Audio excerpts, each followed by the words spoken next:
What's up, everyone? Arif here, and we are doing another assessment. I guess you can call it game. A lot of companies are doing these now. When you apply for like data roles, they're going to make you answer these gay little questions. So I figured, since I think they're stupid, and I'm really not intending to actually work for this company because I doubt they're going to want to hire me after I put this video out, may as well show you all the answers and show you how to solve these ones.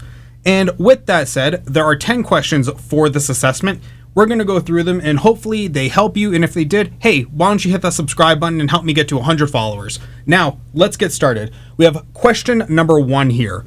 Will is looking to buy some goldfish for his new tank, but he only wants to spend $4,600 a year on fish food. Each fish eats 13.1 grams of food in a week, and a 1 kilogram bag of food costs $16. How many goldfish can Will afford to purchase without going over his budget? Assume there are 52 weeks in a year. Okay, not a big deal. So let's go to our answer sheet, and you'll see here I have it broken down by what are our given variables and then how to solve the answer. So we have a max cost we want to spend of $4,600 per year. We have a time scale of 52 weeks, a consumption rate of 13.1 grams, and a food cost of $16 per 1 kilogram, and we have to make all units the same, so 1 kilogram equals 1,000 grams. Now, we have to start from the top and work our way down. You gotta remember, this is a 40-minute test for 10 questions. The way you solve these questions cannot be super complex. You just have to keep that in mind. So don't overthink these things. You have to just kind of think about it in terms of what is a practical time scale for you to solve these. Now, we take $4,600 per year and divide that by 52 weeks. That gives us a total value of $88 per week that we can spend on food. Now we would take that $88 and divide that down by 60, and that gives us 5.5 kilograms that we can afford, which is 5,000 grams, right? 5,528 grams per week. So now we need to know how many fish we can buy with that. So we take that total of 5,528, divide that by 13.1 grams per fish per week, and that tells us we can buy 422 fish without going over budget.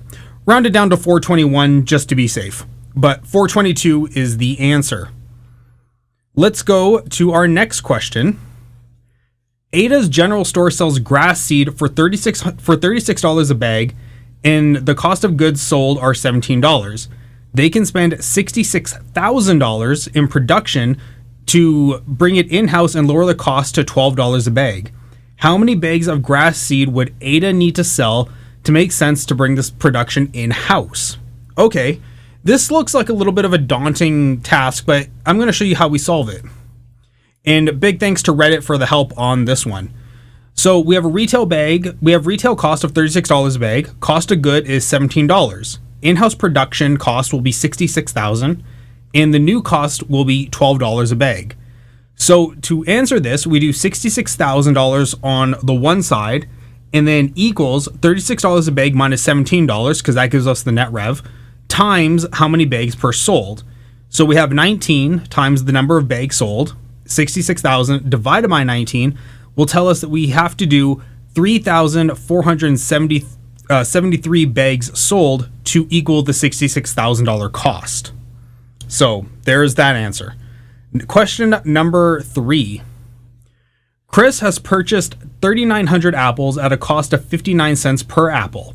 He then sold 42% of those apples at a rate of $1.18 per apple, and the remaining apples at a rate of 88 cents per apple. Calculate the profit margin as a percentage. So there's a lot of little trickiness here. You're dealing in percentages of apples, which is very stupid, and then you have to calculate the profit margin as a percent. Let's go into this. Total apples we have are 3,900. We have a cost of apples at 59 cents per apple, sold 42% for $1.18, and sold the remaining for 88 cents. What is the profit margin as a percent? Okay, so first we're just going to take this. 100% of the apples minus 42% gives us 58%. So the 88 cents remaining one are going to be 58%. But we do a total cost of $3,900 times 59 cents That is our original cost of apples. So $2,301. Now, the first sale, he said he sold 42% at $1.18. So 3,900 times 0.42 gives us the percentage, gives us the actual number of apples times $1.18 will tell us that we net revenued, or that we gross revenued $1,932.84. That gives us the remaining apples, the 58% remaining apples at 88 cents, gives us a total value of $1,990.56. So our total gross is 1932.84 plus 1990.56. The gross is $3,923.40. Our total profit margin is 3,923.4 divided by 2,301 will give us 1.70. So our profit margin is 70%. Let's go on to question number 4. Last year, Catherine's Bakery had 13% market share of the muffin market. Catherine's muffin sales increased by 13% this year, while the muffin market grew by only 4%. During the same time, Mike's bakery sale grew by 26%. What is Catherine's new market share of the muffin market? This is a very tricky question because you see that they have Mike's Bakery here. Complete red herring. You can see that in the structure of the question, Mike's sales grew by 26%, but you have no base range of Mike. You have no sales figures of Mike. It's just there to absolutely screw with you. So when you have only one bit of information for a person in a question, when the other people have like 2, 3, 4 bits of information, the one bit of information is almost always a red herring. Almost always. Now, let's take a look at the answer. So the current market share is 13%. We're going to call that 1.0 because that at the start of the timeline that we're given, we know this is her totals area is 1 versus, and she has 13% of that 1. The increase was also 13%. The market growth was 4%. So that's 1.04. And then Mike's market share is 26%. So the actual formula is 0.13, which is her 13%, times 1.13, which is her increase of the market share of 13%, times 1 over 1.04, which is the increase in the complete market share. That gives her new market share of 14.125%. Now, question number 5. The number of mice in a study double in population every 6 weeks. If it took 36 weeks for the container to run out of space, how long did it take for the container to get a quarter full? These type of questions can really kind of throw you for a loop, but you have to kind of think about them you have to step back and look at them in a very more basic view. They're telling you 6 weeks and 36 and blah, blah, blah. The total time is 36 weeks for it to run out of container. That's it. Just 36 weeks. You know that's the full amount. So you just need to get a quarter of 36. The doubling every 6 weeks doesn't mean anything. So we have our variables here of 6 weeks equals 2 times the pop. 36 weeks equals the max pop of 100%. So a quarter time of the full. So 36 divided by 4 equals 9 weeks. Simple as that. The 6 weeks doesn't do anything. The 6 weeks is there to, if you had to actually develop how many numbers of mice, like how many population of mice, that's where the 6 weeks would come in. But 36 we know is 100, so you just do 36 divided by 4 equals 9. See, simple as that. Now, question 6. Alex used his laptop nonstop for 9 hours before the battery died, during which he was working on projects for both Apple and Amazon. In total, Alex spent 8 more hours on the Apple project than on the Amazon project. How many hours should Alex bill Apple? This question can go one of 2 ways. If you want the correct answer, okay, the total of the time was 9 hours on the laptop, and there's only 3 numbers given to you, 9, 8, and 1. So if you spent 8 hours on Apple, you bill 8 hours, okay?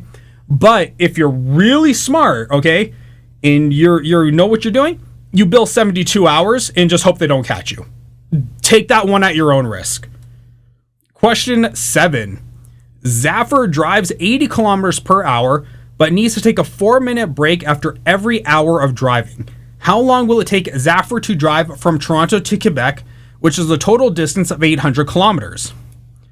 Looking at this here, we have a total distance of 800 kilometers, a speed of 80 kilometers per hour, a break time of 4 minutes, total time travel in minutes. Well, let's take 800 divided by 80 kilometers per hour, that's 10 hours. If 10 hours, he has to take one break every hour, that's 10 breaks. 4 minutes per break, that's 40 minutes.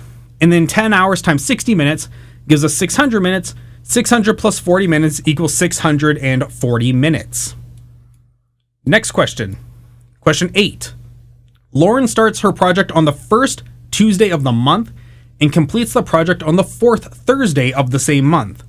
In between, Lauren had to work one full weekend but took 2 days off for vacation.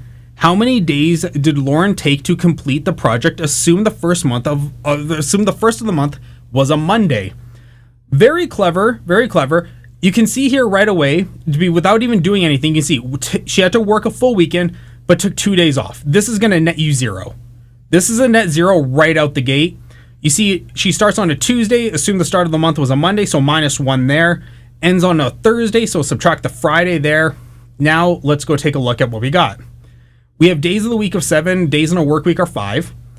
Projects start on the first Tuesday, projects complete on the fourth Thursday.